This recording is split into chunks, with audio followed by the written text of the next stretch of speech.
Dear colleagues, yesterday I had the big pleasure to do my first webinar on Instagram together with my dear friend from Buenos Aires, Diego Bechelli.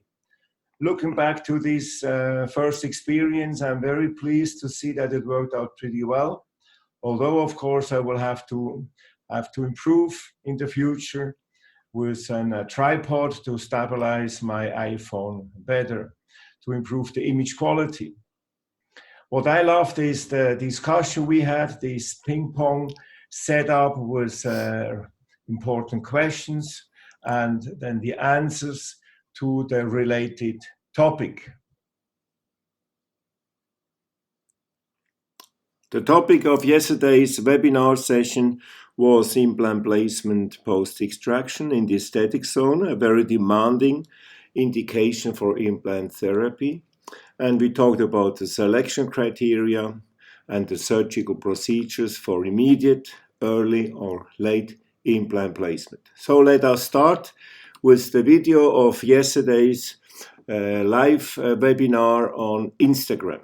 For the dental community, from your side, we all appreciate your generosity in sharing your time, your knowledge with all of us. So yeah, that's my problem, you see. I thank that's my pleasure. I thank you that you helped me to better understand social media, and we will see if it works out fine. In my age, you see, there are not too many that have such good teachers like me. But I told you, you learn so fast. Yeah, okay, do my best. Good. To break the ice, tell me, let us know how is the pandemic situation nowadays in Switzerland, so we can figure out. Yeah, Switzerland, of course, has been hit also hard because, you know, we are very close to Italy, and at the northern border of Italy, the virus came across the border because there are a lot of thousands of people working in Switzerland from Italy. And therefore, then all of a sudden, our Italian portion of Switzerland had a lot of infections with the virus. The country was shut down here on March 16, so that means now roughly 5 weeks ago. And now we got the whole thing under control quite nicely. I show you some figures here. Here you see the number of infections, of course the daily reported fatalities, and also the hospitalization of patients is dropping. And therefore, in about 10 days, they start to reopen stepwise the country in the next, let's say, 2.5 months. Well, good. I think it had a big impact, of course, on dental education. So many congresses have been cancelled, a lot of CE courses also at the University of Bern. And therefore, I started to look into more these social media activities to see if we can share our knowledge with webinars and so on. That's what we are doing right now. Yes, that's why we are here. That's it. Exactly. Okay, now the topic, you see, that is the topic is implant placement post-extraction, which is of course a very important topic, has been a hot topic for many years now. It's a demanding topic when we are treating patients in the aesthetic zone, and we learned in all the years that timing is very crucial. Because you can get into troubles if you do the wrong thing, and therefore it's very important. This post-extraction situation, of course, has various reasons. You have to pull a tooth because of endoperio problem. You can have a need post-trauma situation, sometimes even baby teeth. And important is, and that's a very important message, that the tooth extraction should always be the first step of your treatment plan. So that means you establish the treatment plan before you do the extraction, and I think that's very important. I have been involved with that topic for many years. In around 2000, we have seen a huge number of complications with immediate implants, and therefore I have been opposing immediate implants for many years until we knew much more about it, and I think that's why we looked into that. Good. And in terms of research, scientific background. What are your thoughts regarding on this topic, and how was the development of the scientific background on this topic in the last years? I think this is a tremendous story, success story of the ITI, because the ITI is organizing every 5 years a consensus conference, and we picked it up the first time in 2003. I will show you quickly. Here you see in 2003, and that was published 2004 by Hammerly and also Stephen Chen.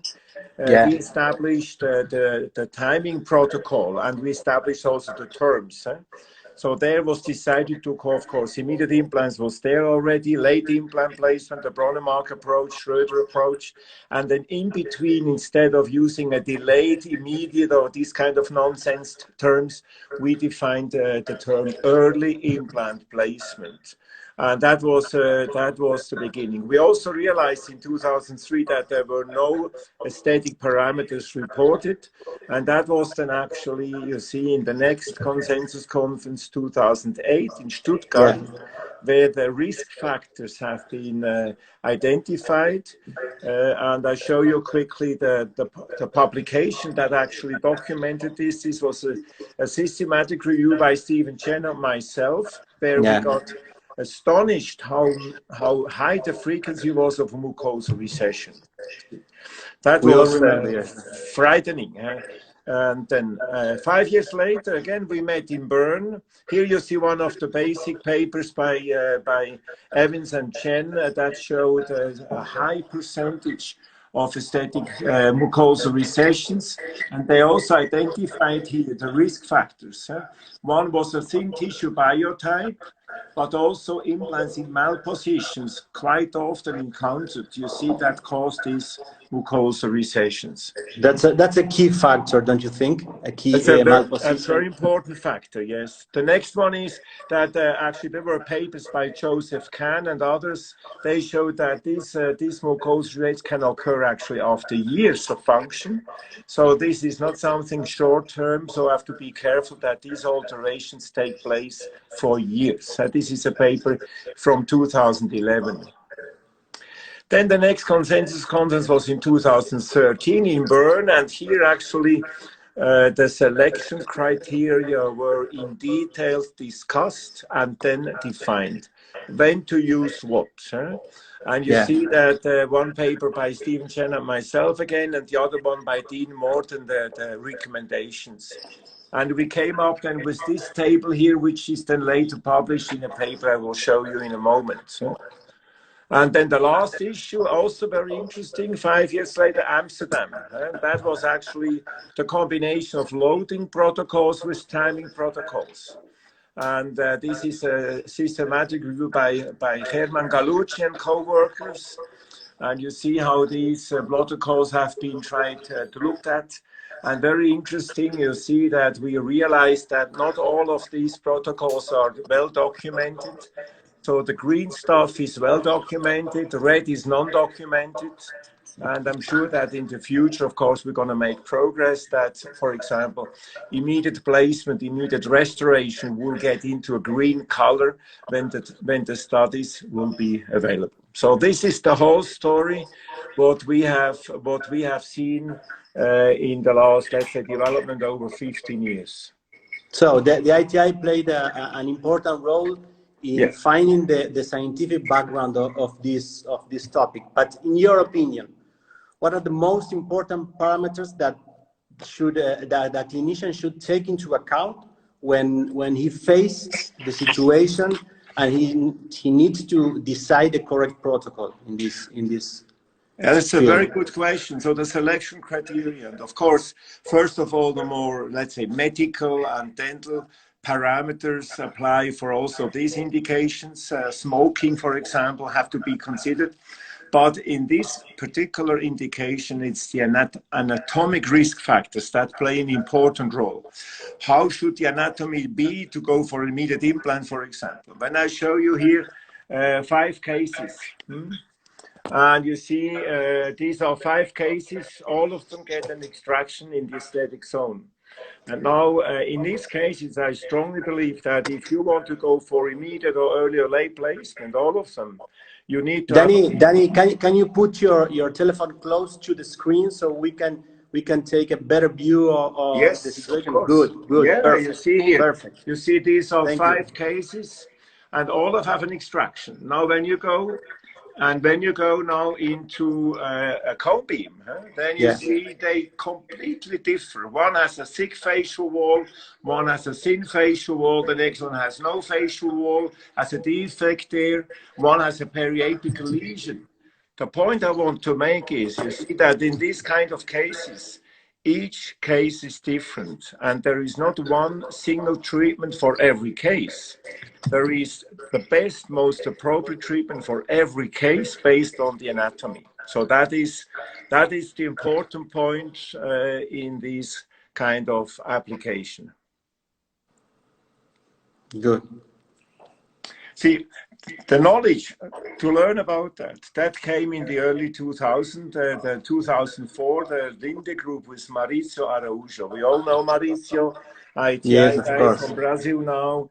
You see back in his country, and of course, his landmark paper from 2004, regional alterations post. Danny, take care of your microphone because the sound is not too good. Okay, is it better like this? Good, better now. That was probably with my thumb on the microphone, could be.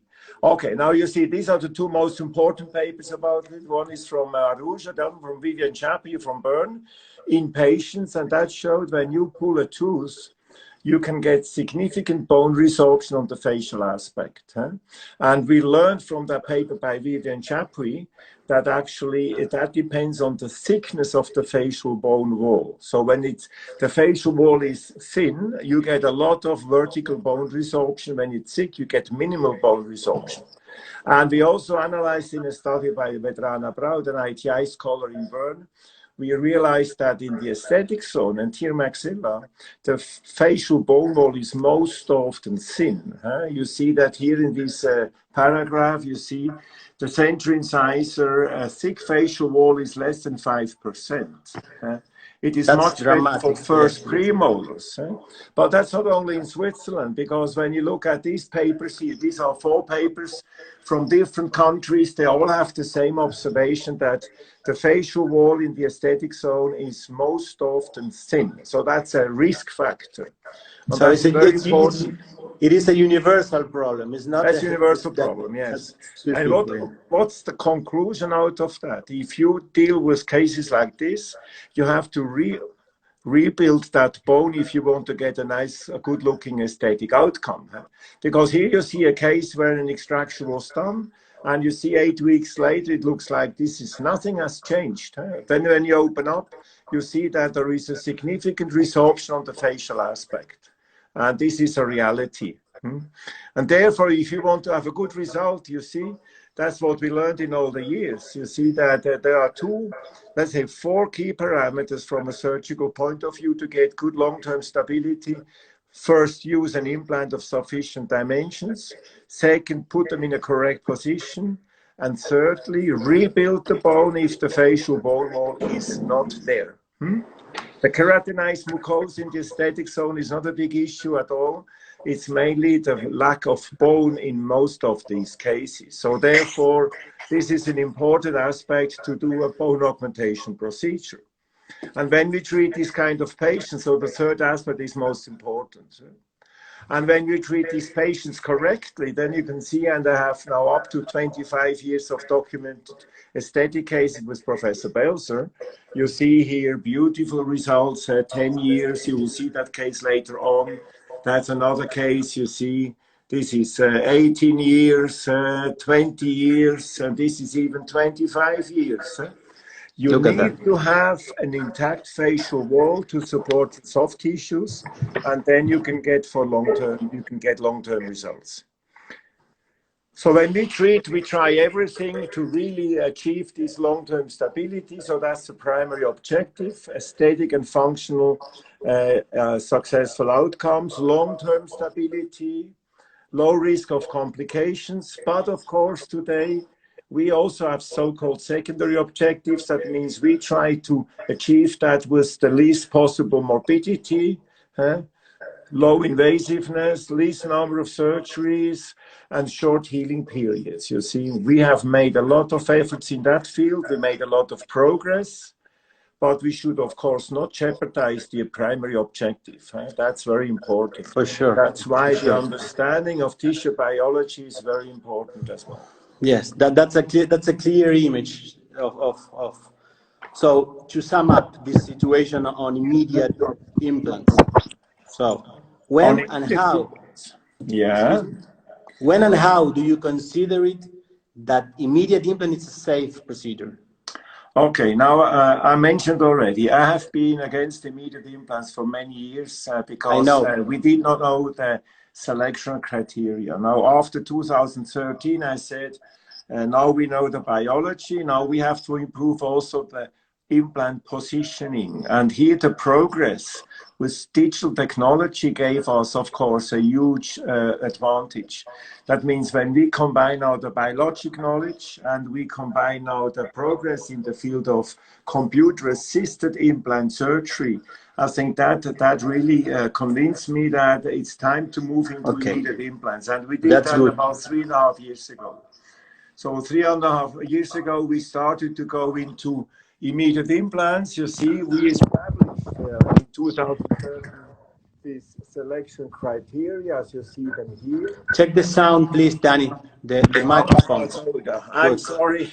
No problem, no problem. The microphone must be at the bottom. So this is learning. To sum up the selection criteria. You see, when you want to have a PDF, I will send it to you, or you can go and take a QR code here, and then you will get it from ResearchGate. And in this paper, we have described very nicely what are the selection criteria for the immediate implant placement at day of extraction. And you see here, that's how we do that. So we do it when there is a thick wall phenotype, thick soft tissue phenotype, no acute infection, good primary stability. We always go for flapless placement, and we try to go for immediate restoration because that gives us all these very attractive aspects for the patient, and patients love it. Good. So it's a combo. It's a combo. It's several things that you take into account. That's good. Very good. So this is this kind of selection criteria. Here you see a patient. I sent that to you, a case we did about a year ago with Samir Abu Ayash. Of course, very nice case. You see the facial bone wall is quite thick. And that's very important. And then we do, of course, computer-assisted surgery. So we take the cone beam, we take an intraoral scan, we do the matching, we do the treatment planning. And then the prosthodontist and myself, we agree on the positioning, implant selection. He prepares with CAD/CAM technology already a provisional. And then we do the surgery, and the prosthodontist, so Samir comes to the operatory, everything is ready, and we do in 1 hour a beautiful surgery. And here you see the whole planning. You see then how we, this is the whole tissue workflow we are using in Bern now for 3.5 years, almost. So this is well established. The relationship, also the collaboration with the Prost department is exceptionally well. And we really profit from each other. And then you see how that was done. In such a case, I normally use a BLT implant because it helps to optimize the primary stability. To improve the stability. Now, one point I have to mention here, you see that this implant, as when you look here, is rather deeply placed because this implant has a micro rough surface all the way up, and in an immediate implant placement, you always get a remodeling on top of the alveolar bone. This is just a reality, and therefore I go deeper. I'm waiting urgently to get from Straumann a so-called TLT implant, or like a tissue level type, bone level tapers, because then we get on top a machine surface, and then I don't have to put them as deep as we did in this case. So here everything heals very nicely. The soft tissue conditioning is done by the crown, of course. The crown is out of occlusion. 3 months, we don't touch that crown. Then we take it off, take an impression, go for the final restoration. And here you see excellent outcome for this patient. Another case we did already in 2017. You see here the whole setup, same procedure, internal grafting, and then the provisional done by Julia Wittneben. Here you see the 2-year follow-up, including a cone beam that shows that the facial bone wall is fully maintained, regenerated inside the bone. So I'm very, very pleased with this. Good, good. So after knowing this background, clinical and scientific background, what are the advantages that you consider an implant placement has, and how often do you use it, this protocol? Okay. First of all, I have to say my surgical experience is limited to 3 years. Okay. In this period, I have treated about 20 patients. That's not a lot. Huh? So that is somewhere between 5 and 10% of implant replacements in the aesthetic zone. Huh? Most of the cases have been done in premolars, in first premolars, because there you find more often a thick facial wall. So I'm very pleased what I see in 20 cases we had in one patient a biologic complication, 1 out of 20. So that's okay, that's acceptable. The patients, of course, like it very much because they have almost no problems. They have always a fixed restoration. So I see that this is a very nice treatment option, although there is a lack of good long-term data, to be honest. So I think it's still a demand to build up the long-term documentation with the current techniques. So that's probably very important. Okay, that's a good final message to share with all the colleagues around the world. So moving to the second topic, if you agree. Yes, that is early implant placement. That it's, I mean, like a signature for you, for your team, for your lectures. Tell me or share with us when and how do you consider that early implant placement is the best option to face a clinical situation? Okay, so first of all, I think we can say early implant placement is really a very good option. We have excellent long-term data, as I will show you later. We use that technique, and the technique is that we do it 4, 6, or 8 weeks post-extraction, what you see here. Good. So, when it's a small tooth, a lateral size, it can be 4 weeks enough. When it's so early implant placement means that the implant... 8 weeks. Okay, so the implant will be placed 4 to 8 weeks post-extraction. After the extraction. That's good. Exactly. Yeah. You see, and the indications are then when the facial bone wall is thin, or when the facial bone wall is not there. It's already damaged due to infection from a tooth or so. We also need to have enough bone volume to stabilize the implant, and you need a 2-wall defect 6 or 8 weeks later. For that one, we measure, as you can see here, we measure always the width of the crest when we do the extraction. Also what you see here, we measure this. And when I measure that, I know 6 or 8 weeks later, I'm going to have exactly this millimeters crest width, because that does not change in such a short period of time. Good. So that's where we use it. And of course, in the aesthetic zone, that's 80–85% of our cases. It's a very nice indication. And as I will show you, it's not difficult to do. It's much less problematic than an immediate implant placement, but that's a disadvantage. It's an open flap procedure. You cannot do that flapless. The facial wall will be resorbed, so there will be a defect, and when you do the implant surgery, then you have to rebuild the bone. Okay, so you don't socket graft after or immediately with extraction. You just do the extraction and let the nature to heal the site. That's a very good question. You see, I often get this question, and I tell you, in a routine case, you don't do a socket grafting. I will explain that to you. Why? You see, the procedure has been described in this paper in 2008, and the case that has been shown. Yeah. So there is an extraction. When you do an extraction, then it's flapless extraction, and you degranulate the sockets. Yeah. Then you put in there a collagen plug to stabilize the clot. But you don't put in there a socket graft like bios or something else. Okay, no bovine material, no bone, no. No, I will explain to you why.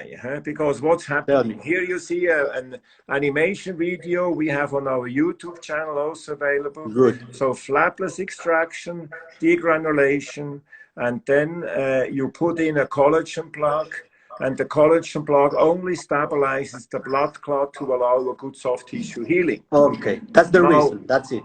That's what happens, you see, now in the first 2 weeks, you get the bundle bone resorption described by Araujo.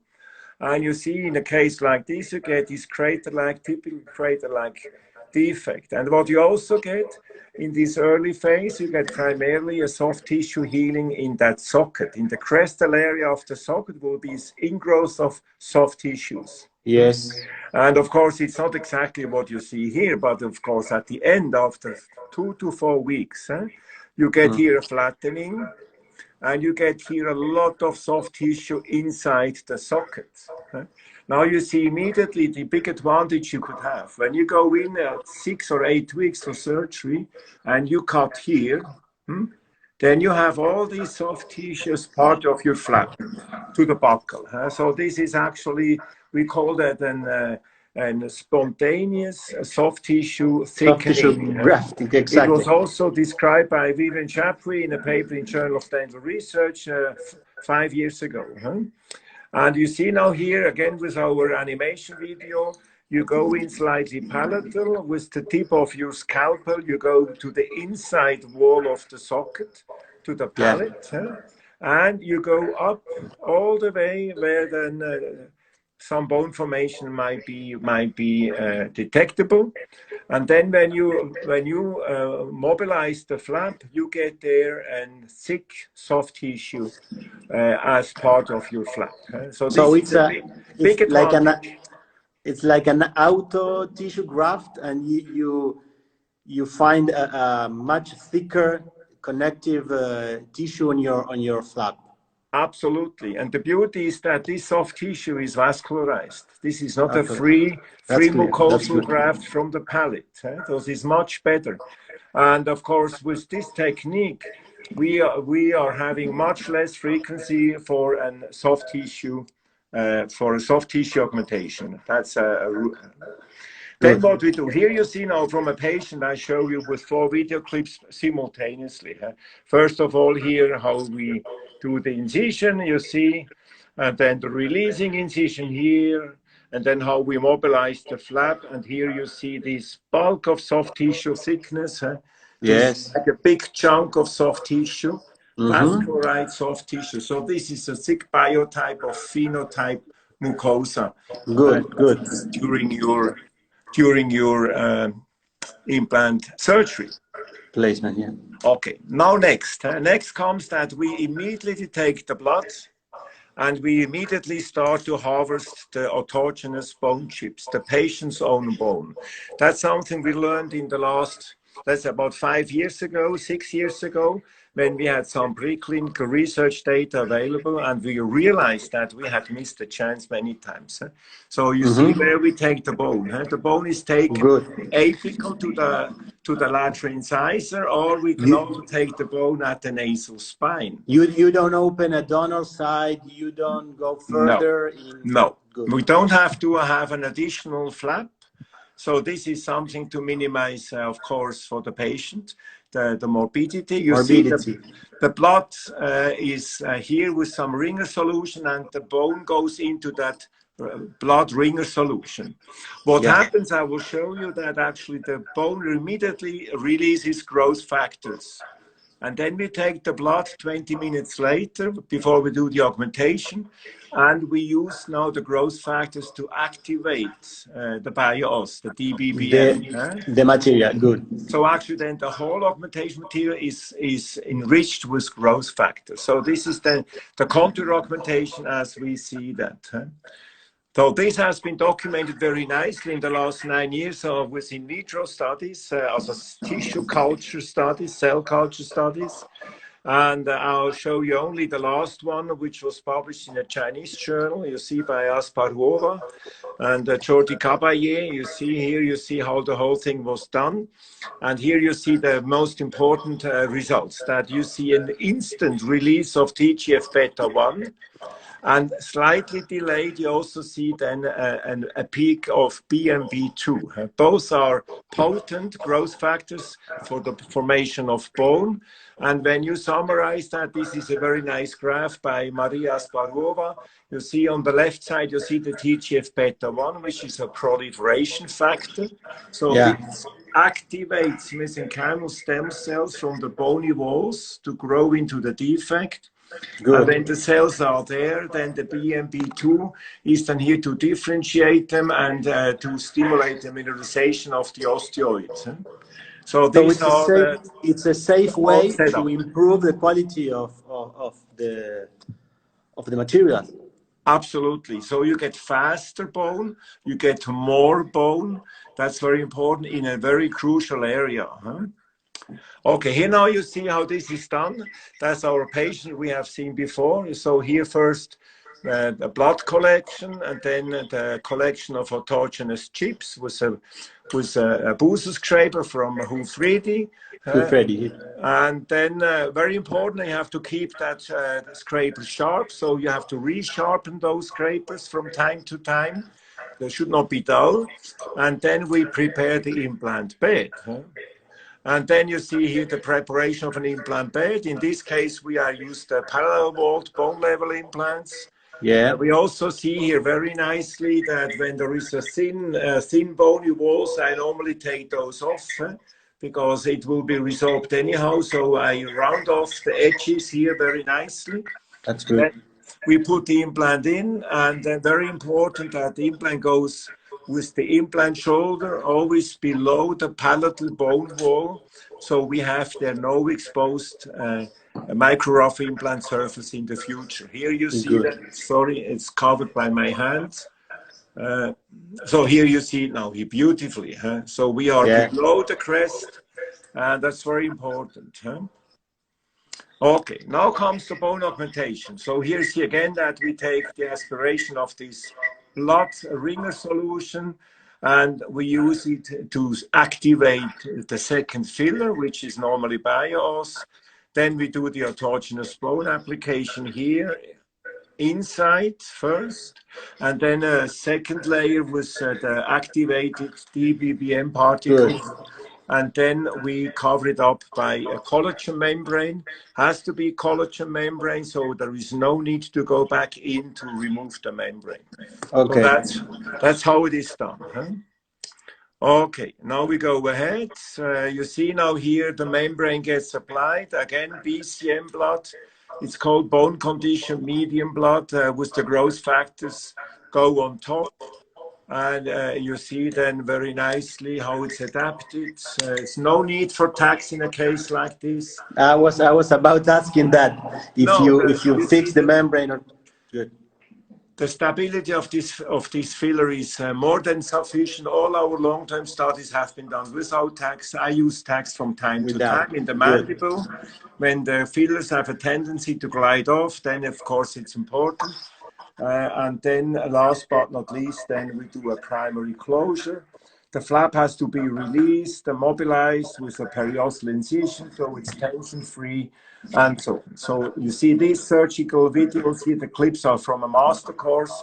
We are having 2 of them in Bern every year, one on GBR and one on aesthetics. Okay, here you see. I've been there several times. Yeah. You see, that's a good investment, actually. You see here now, 2 months post-surgery, then we do the reopening And then I gave the patient to Professor Belzer, and he did a provisional crown for soft tissue conditioning. And here you see, of course, a fantastic outcome. This is 2.5 years later with a really beautiful, very beautiful aesthetic outcome. Professor Belzer loves this lady. It's a beautiful aesthetic outcome. It's a young patient, of course, because of a post-trauma situation. Okay, here's another cases where we have used BCM, and here we have even a cone beam after 3 years. You see 2 missing central incisors, same technique. See quite significant defects here, autogenous bone, bio-os, bio-guide, primary closure. 3 years later, the results, and you see here the periapical, you see the bone in between. If this peak, that's the important area for the central papilla. But here you see how we have been able, that the patient, of course, the body of the patient formed the bone then during the first 2 months of healing. Sure, great. A typical contour augmentation from Bern. I mean, the typical case. So it's like a signature from you, from your team. You always, I mean, I will always, I see this kind of lectures from you many times, and it's always great to rehear it, to strengthen these concepts. And what's your long-term experience on these procedures? Yeah, we of course we know that you can always show nice cases. When you do 100 cases and you have 10 nice cases, you can do a lot of lectures. But of course, that is not the reality. So the reality must be that you publish the data, and we have done a major efforts in that field. And I'll show you quickly, these are all the publications on early placement with contour augmentation. And of course, we started in 2008 with short-term. We had 2 patient cohorts in that group. And lately, here the paper by Chapuis, this in Journal of Dental Research, again, in top-notch journal, we were able to present the 10-year data in a prospective case series study. So this is 10-year data. So yeah, it's only 20 patients, but all 20 patients have been followed for 10 years in a row. And you see, when we concentrate on the facial bone wall, you can see that in 14 patients, 70%, we had a fully intact buccal bone wall, and the peak of the facial wall was coronal to the implant shoulder. Good. In 5 patients, we had an intact facial wall, but we had the most coronal part of the peak was slightly below the implant shoulder.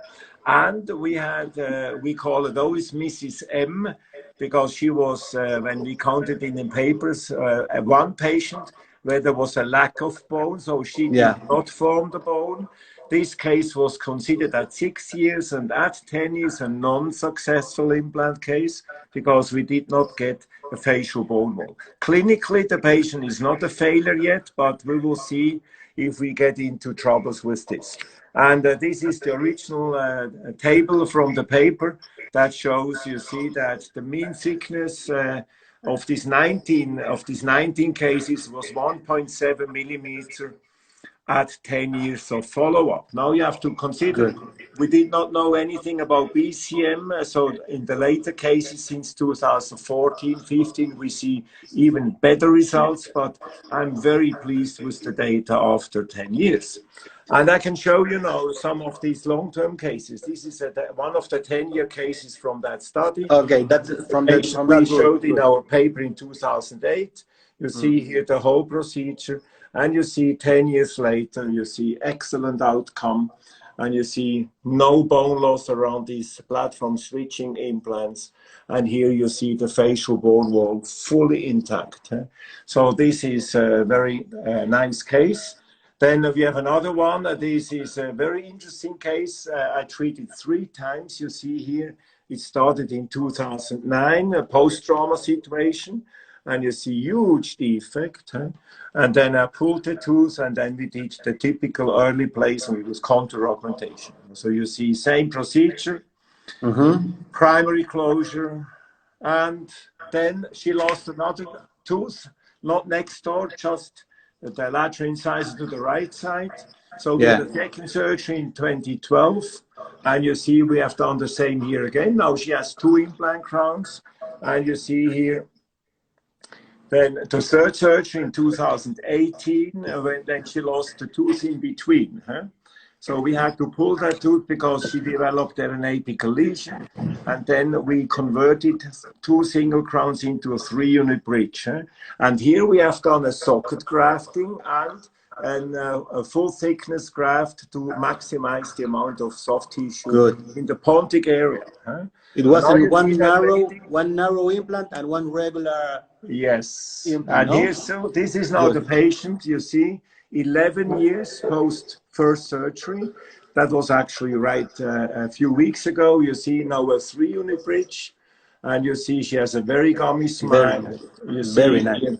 Very nice. And very interesting is that actually we did not lose too much bone following the extraction, just a little bit. So I'm very happy with that treatment outcome, and it shows the whole potential of GBR. Tough smile, to manage. Yeah, she's very beautiful, by the way. You see, young mommy now. She's 40 years, just got a baby. And here now you see another one where we have 2 central incisors. We have shown that case many times. It was done in 2006, 2007. You see, very important, this one, when you have 2 adjacent central incisors, we do bone level implants, and we try to augment here as much as possible also here to support the soft tissues. And you see here then, of course, then the primary closure, and then spells the deep 2 crowns. And here you see then the restoration. And here you see the lady 11 years down the road. So beautiful, look this one. Perfect. Look the facial walls. So very pleasing outcome. Good. Okay, last really case good. I want to show. This is a case, the first one we did in 1998. You see, first time we did this 2-layer composite graft, and you see here the whole procedure, and you see the primary closure, and here now you see the lady 20 years down the road. It was in 2018. She's from Zurich and comes every 5 years to Bern to see me. And then here you see the periapical, and here you see the facial wall. So that is a very nice proof that long-term stability is a reality. But of course, we need to have many cases for 10 and 20 years then in the future. Yeah, this is the long-term documentation we have. So clearly it's your favorite procedure, your favorite protocol. You feel safe doing that.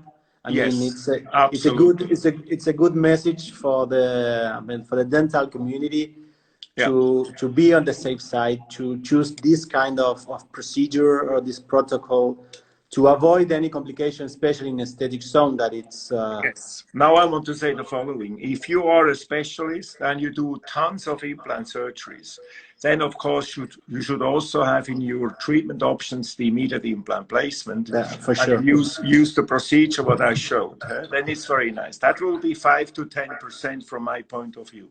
And then you have 80 to 85% you have then early placement, because the reality to have there a thin wall or a lack of bone is so frequent, then you cannot do immediate implant placement from my point of view.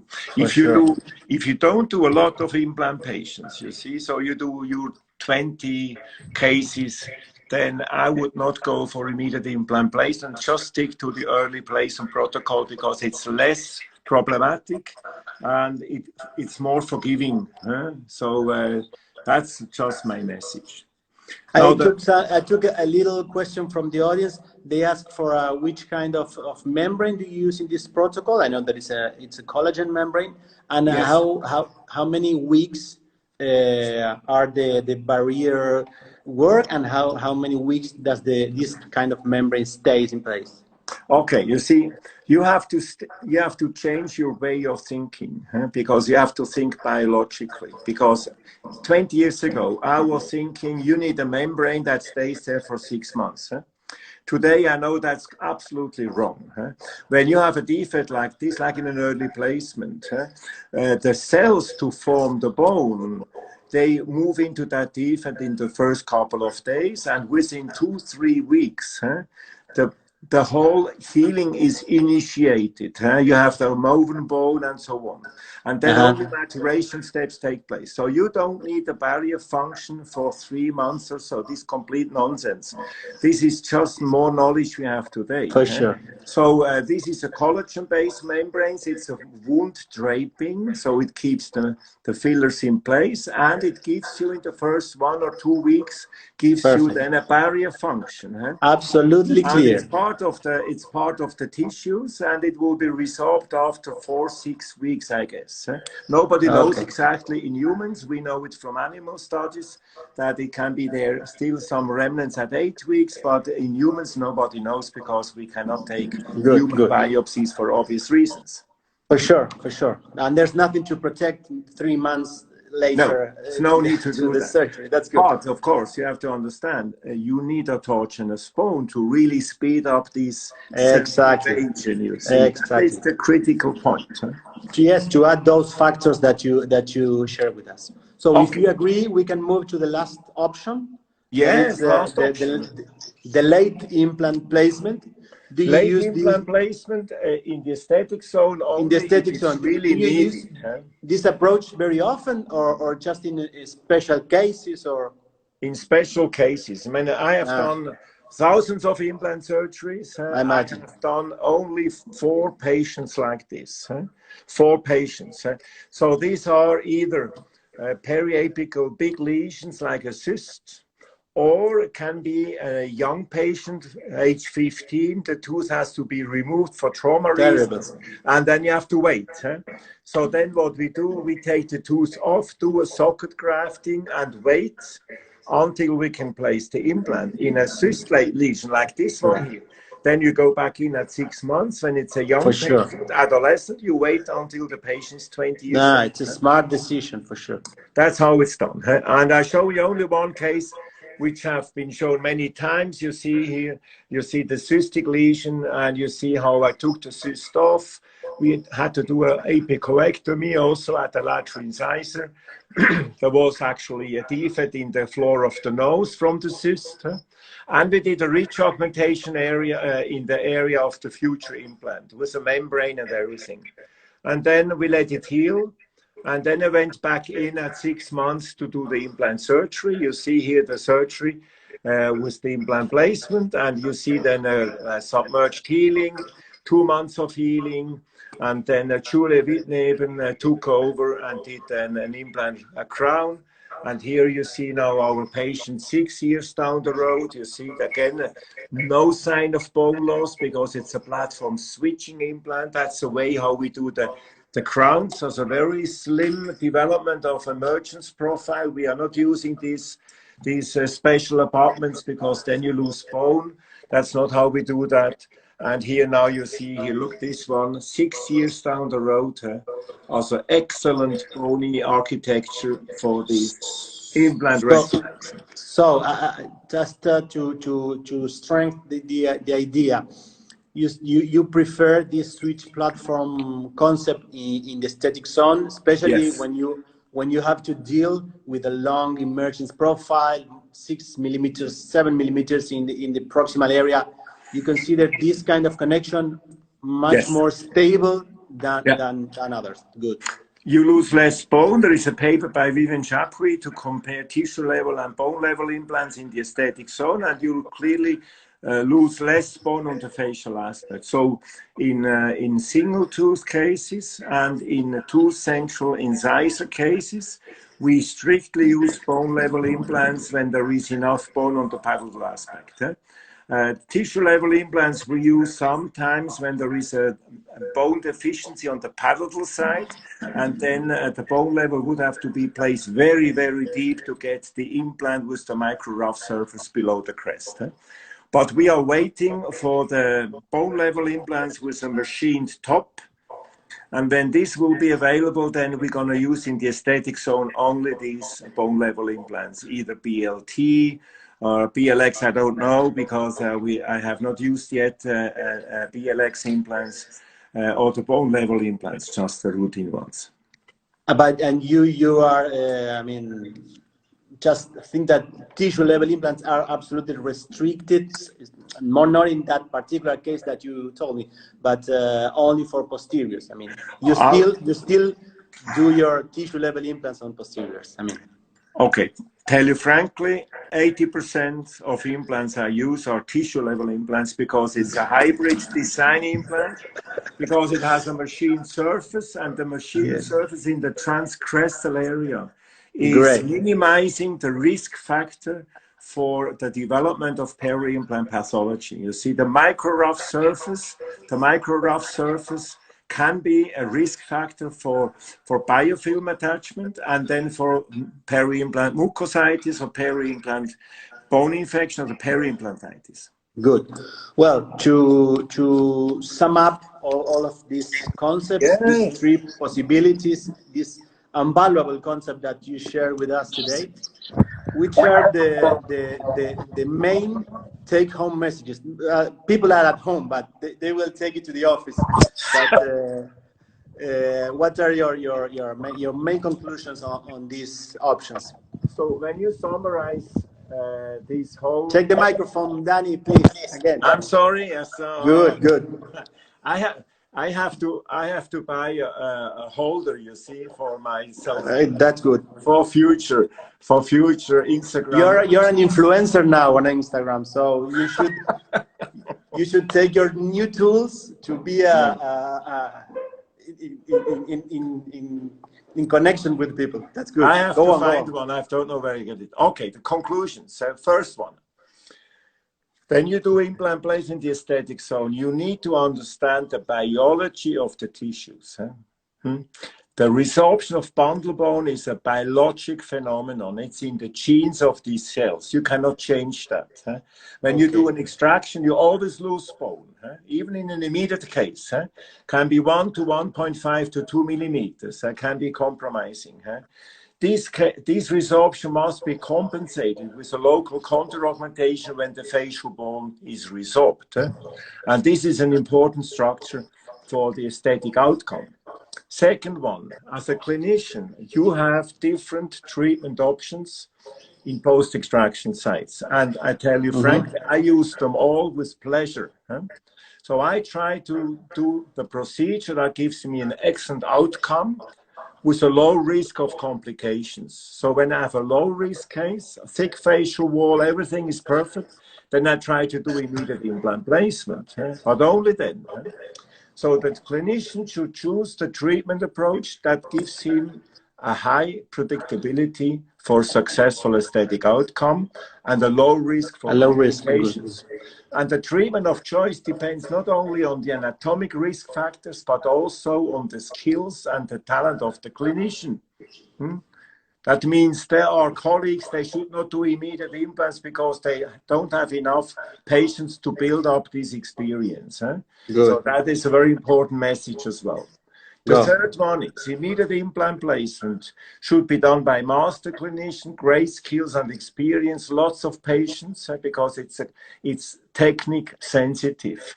It has to be done only with a thick wall phenotype, should be done flapless, should be done computer assisted, so you can control the axis. To be on the safe side, that's good. Very important. And then it's a very attractive treatment options. It's actually the most attractive one for patients. Next one is, you see, when there is a damaged wall or a thin wall, then don't do immediate implant placement. You take a risk that will bite you in 3 to 5 years. So then go for early placement, rebuild the bone, go for a membrane application, 2-layer composite graft, primary closure. So you should not go for immediate restoration. The bone has to grow all the way up to the shoulder, and there's no space there for an immediate restoration. Good. The long-term data is excellent. You see the autograft accelerate the bone formation, and the BioOs, you see, gives you long-term stability because it's a low substitution rate, you see.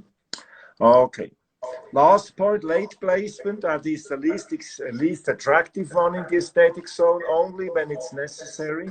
Young patients or cystic lesions, what I said. It helps to avoid that you get a lot of significant resorption to go for staged approach later on. But as I mentioned already, this approach is not often used in the aesthetic zone. So soft grafting is not done in aesthetic sites when we can go for immediate or early placement. Good. Yeah. So you see, you have all these options, and you choose that one gives you the best chance and the lowest risk, as I mentioned before. That's a good final message. So we have 5 minutes to go. I want you to speak your mind regarding what's in the near future. I mean, what's your thoughts, what's your ideas in the near future in terms of community, in terms of dental communication, how this virus issue are affecting our behavior in clinics, of in course, teaching. it's very obvious.